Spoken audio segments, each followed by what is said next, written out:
હાલ આંબાલાલ પટેલને લઈને ખૂબ જ દુઃખદ સમાચાર સામે આવી રહ્યા છે। આ દરિયામાં ઉઠી રહેલા તોફાનની અસર ગુજરાત સુધી થઈ રહી છે અને જાન્યુઆરીની શરૂઆતથી જ ગુજરાતના વાતાવરણમાં એક પછી એક પલટા આવી રહ્યા છે। ત્યારે ગુજરાતમાં વધુ એક માવઠાની આગાહી છે અને 30-31 જાન્યુઆરી બાદ ગુજરાતમાં કમોસમી વરસાદ આવી શકે છે અને આગાહીકાર આંબાલાલ પટેલે તેની આગાહી કરી છે। હવામાન નિષ્ણાંતે 27 તારીખ સુધી ઠંડી રહેવાની શક્યતા વ્યક્ત કરી છે અને સાથે જ 5 ફેબ્રુઆરી સુધી માવઠાની શક્યતા છે અને ફેબ્રુઆરી બાદ ધીમે ધીમે ઉનાળાની શરૂઆત થશે તેવી ભવિષ્યવાણી કરી છે। અને હવામાનના જાણકાર અંબાલાલ પટેલે કહ્યું છે કે ઠંડી લગભગ ઉત્તર ગુજરાતના ભાગોમાં 27 જાન્યુઆરી સુધી સવારના ભાગોમાં રહેવાની શક્યતાઓ છે। 28 જાન્યુઆરીથી મધ્ય ગુજરાતના કેટલાક ભાગોમાં વાદળો આવી શકે છે।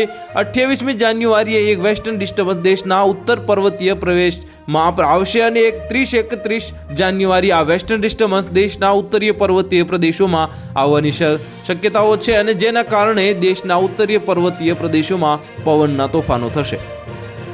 કમોસમી વરસાદ કરા પડવા અને ક્યાંક મેઘગર્જના થાય તેવી શક્યતા છે।